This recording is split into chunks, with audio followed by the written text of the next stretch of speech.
তুমুল উত্তেজনা নিয়ে আছে। পিনাকি দাদা কার নাম কয়, কার নাম কয়।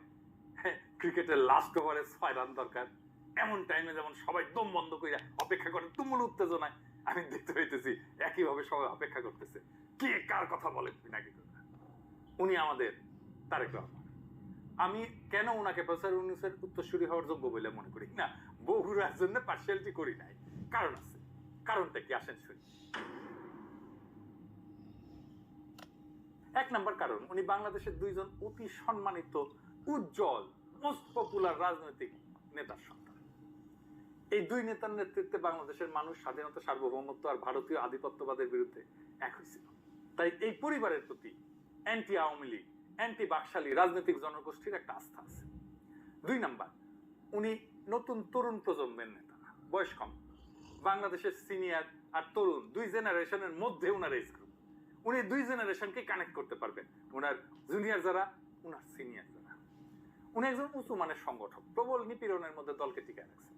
আরেকটা জিনিস দেখবেন যে নির্বাসন, রাজনৈতিক নিপীড়ন একজন রাজনীতিবিদকে গড়ে তোলে, তার কমিটমেন্টকে শার্প করে। তিনি সে আগুন ঝরা পথে হাঁটছেন। আরো বলা যায়, উনি যেভাবে নিজের সমালোচনা নিতে পারেন, ওনার দলের বুড়াগুলো সেটা নিতে পারেন না। তো যাই হোক, ওনার এত পজিটিভ বৈশিষ্ট্য থাকার পরেও কি উনি নেক্সট সরকার গঠন করে তার নেতা হইলে বা নেক্সট প্রাইম মিনিস্টার হইলে সফল হবেন নেতা হিসেবে? সম্ভবত না, দুঃখজনক ভাবে না। এবং এটা বাংলাদেশের জন্য ডিজাস্টার হবে। কেন না? প্রথম কারণ, ওনার দল বেপরোয়া হয়ে উঠছে। 300 দলের উপর এখন কারো নিয়ন্ত্রণ আছে কিনা কেউ বলতে পারতেছে না। 5ই আগস্টের পর থেকে বিএনপি এমন সন্ত্রাস করতেছে, চাঁদাবাজি করতেছে, দখলদারি করতেছে, যা আগে আওয়ামী লীগ করতো। দেখেন, গত 8 মাসে বিএনপি মোট খুন করছে 61টা।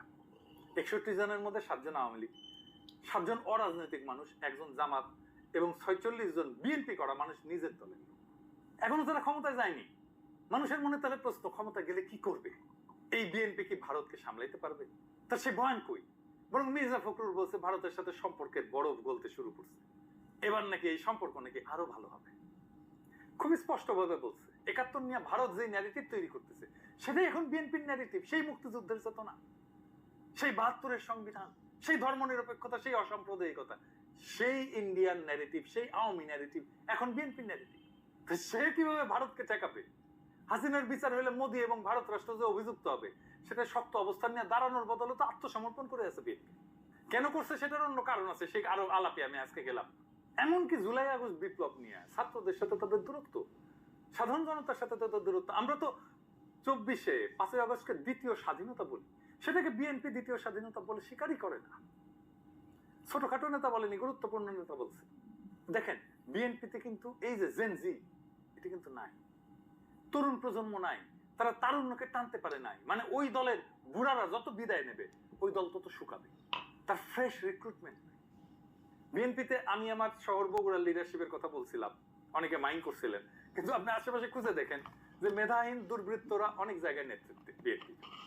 বিএনপি একটা বুদ্ধিজীবী পুল গড়ে তুলতেছে, ভালো, কিন্তু এদের কেউই সে অর্থে পলিটিক্যাল না, রাজনীতি করে আসেনি কেউই, একেবারেই না। মানে রাজনীতি বিষয়টা কি সেটা নিয়ে ধারণা নাই। সেজন্য তাদের বুদ্ধি, তাদের মেধা, তাদের দক্ষতা, তাদের পেশাগত সাফল্য যত বড়ই হোক না কেন, পলিটিক্স এই সিরিয়াস বিষয়টা ধারে কাছে ওনারা আসতে পারবেন না। তার উপর একটা ব্যাপার দেখেন, ওনাদের বেশিরভাগই দেশে থাকে না, লিস্ট দেখেন বেশিরভাগ, মানে 2-1 হয়তো দেশে থাকে। বিএনপির ভেতরে যে এই ইন্টেলেকচুয়াল ভয়েড, মানে শূন্যতা, এটা কতটুকু আসেন একটু বুঝে দেখি। দেখেন, তারেক রহমানকে নিয়ে যে স্নেহার ক্যাম্পেইন হয়েছে না, আওয়ামী লীগ করছে, ইন্ডিয়া করছে, তার ভার এখনো বহন করতেছে তারেক রহমান। উনার বিরুদ্ধে স্নেহার ক্যাম্পেইনের প্রথম অর্গানাইজ জবাব আমি দিছিলাম ভিডিও কইরা, মনে আছে না, মাস 7 আগে। উনার সেই ইমেজ পুনরুদ্ধার এবং বিশেষ করে পশ্চিমে ইমেজ পুনরুদ্ধার কিন্তু হয়নি এখনো। ওনাকে যে নির্যাতন করা হয়েছিল তা আমেরিকার ইন্ডিয়ার যৌথ পরিকল্পনাতে হয়েছিল, তো সেটা পরিবর্তন হয়েছে কি তাদের মনোভাব? আমরা শিওর না, আমরা জানি না। ওনাকে নিয়ে তো পশ্চিমের আগ্রহ দেখি না, ওনার সাক্ষাৎকার ছাপা হয় না পশ্চিমা মিডিয়ায়, উনি পশ্চিমা টিভিতে আসেন না, উনি নিজে লেখেনও না, বলেন কিন্তু লেখেন না। তো তাহলে উনার ইন্টারন্যাশনাল ইমেজ কে তৈরি করবে? আরো বড় কথা আছে, ধরেন বিএনপি তো 111 ঠেকাতে পারেনি, ক্ষমতায় ঠেকাইতে পারেনি, এখন কিভাবে ভারতের শত্রুতা ঠেকাবে? এখন বিএনপি কইতে পারে ভারতের সাথে শত্রুতা খ্যান করতে হবে। এইখানেই তো আমাদের সমস্যা। আমরা তো হাসিনার মতো স্বামী স্ত্রীর সম্পর্ক চাই না। ভারতের সাথে চুক্তিগুলো তো বাতিল করলে ঝামেলা শুরু হয়ে যাবে। আর হাসিনার কোনো চুক্তিগুলো, যা হাসিনা ভাষায় ইন্ডিয়াকে যা দিছি চিরজীবন মনে রাখবে, সেই চুক্তিগুলো যদি থাকেই তাহলে হাসিনার সমস্যা কি ছিল? একই তো জিনিস চললো, তাই না? মানে ইন্ডিয়ার সাথে চুক্তিগুলো তো বাতিল করতে হবে। ভারতীয়দের বাংলাদেশে এসে চাকরি করতে দেওয়া যাবে না। রাষ্ট্র চালানোর মতো দক্ষ লোক এখন বিএনপিতে আছে নাই। যারা আগে ছিলেন বিএনপির মন্ত্রী ছিলেন তাদের বেশিরভাগই নাই, যারা আছেন তারা অতিবৃত্ত। 2026-এ বাংলাদেশ এলডিসিতে মানে স্বল্পোন্নত দেশে উন্নীত হবে। আমরা বৈদেশিক অনুদান পাবো না, ওষুধের প্যাটেন্ট কিনতে হবে, আমাদের অর্থনীতিকে বিশাল চাপের মধ্যে পড়বে। আমরা এটা মোকাবেলা করার মতো এখনো সামর্থ্য হইনি। আমরা জানি না এটা আমরা মোকাবেলা কেমনে করবো। বিএনপি এটা মোকাবেলা করতে সক্ষম? তার উপরে তারেক রহমান এখনো একটা দলের নেতা, জাতীয় নেতা হিসেবে ঠিক কেমন পারফর্ম করবে সেটা আমরা জানি না। বিএনপির 2002 থেকে 2006 সালের শাসনকাল তো ভালো ছিল না। সেই সময়ের একটা লেজিট ট্রমা এই সেই জেনারেশনের আছে। মানুষ ন্যায্য ভাবেও যদি ওই সময়টাকে বিবেচনা করে তাহলে বিএনপি ভালো মার্ক পাবে না ওই সময়ের ওই শাসনের জন্য। আবার উল্টা দিকে বিএনপির নেতা কর্মীরা মনে করতেছে আমাদের দল বড় দল, আমরা রাষ্ট্র চালাবো, ইলেকশন করে আমাদের বা যাদেরকে রাষ্ট্র ক্ষমতা বসানো হোক, সমস্যা কি? এটাও যৌক্তিক, আমি মানি। আমার দেশের জনগণের একটা বিশাল অংশ মনে করে প্রফেসর ইউনূসের সরকার আরো দীর্ঘ সময় থাকা দরকার, কারণ জনজীবনে অর্থনীতিতে দৃশ্যমান উন্নতি হয়েছে। এখন এই অবস্থার সমাধান কি হতে পারে? আমরা সবাই ভাবছি অন্তর্বর্তীকালীন সরকার থেকে একটা রাজনৈতিক সরকারে উন্নীত হবে। এখানে আমাদের একটা out of the box solution চিন্তা করতে হবে। সেটা হইতেছে আমরা এই অন্তর্বর্তীকালীন সরকার থেকে একটা ট্রানজিশনাল সরকার করব, যা থেকে রাজনৈতিক সরকারের উত্তরণ করব। তার মানে 3টা স্টেপে, ধাপে ধাপে। এই ট্রানজিশনাল সরকার থাকবে হাসিনার টার্নটা যতদিন ছিল ততদিন, মানে হাসিনা যদি ক্ষমতায় থেকে যেত তাহলে যতদিন পরে আর একটা ইলেকশন হইতো ততদিন। কারা থাকবে এই সরকারে?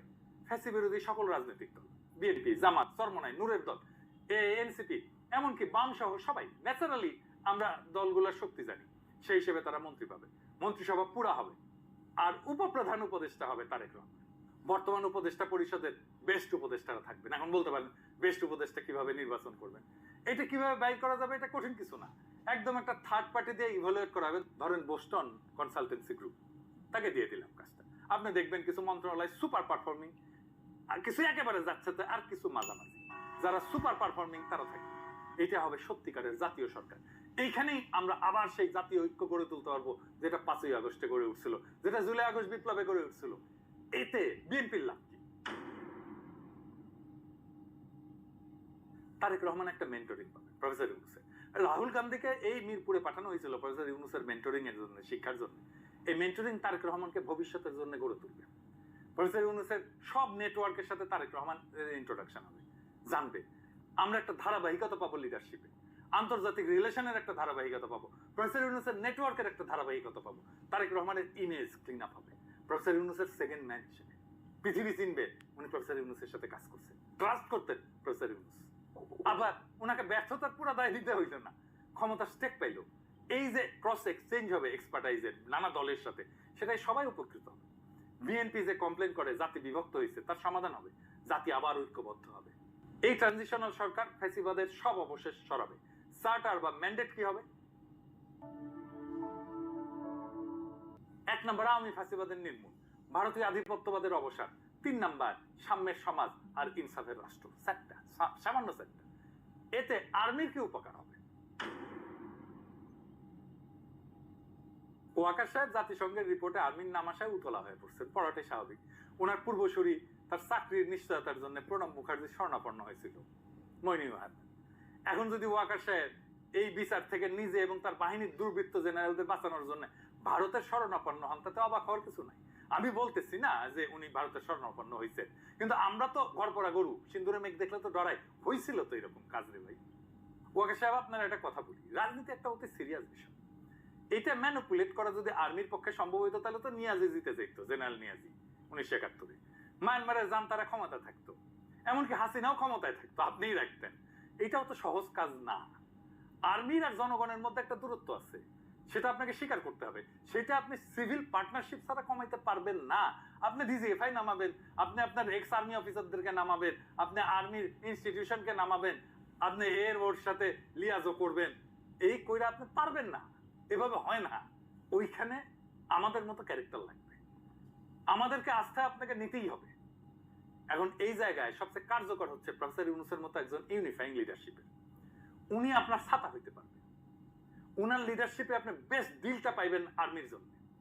উনি আরো 3.5 বছর যদি থাকেন, আপনার টেনিওর ঠিক মতো শেষ হবে, জাতিসংঘের ইস্যুতে উনি আপনার আর্মির জন্য বেস্ট ডিল সিকিউর করে দিতে পারবেন।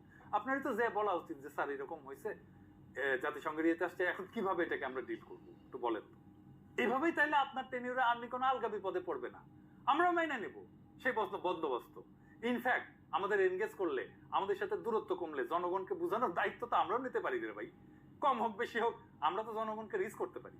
জনগণের অল্প হইলেও তো আস্থা আছে আমাদের উপরে, সেটার গুরুত্ব আছে না? এই বন্দোবস্ত শুধু সব স্টেক হোল্ডারদের না, পুরো বাংলাদেশের উপকার হবে। এটা জামাত এবং ইসলামপন্থীদের জন্য একটা সুবর্ণ সুযোগ তৈরি করবে।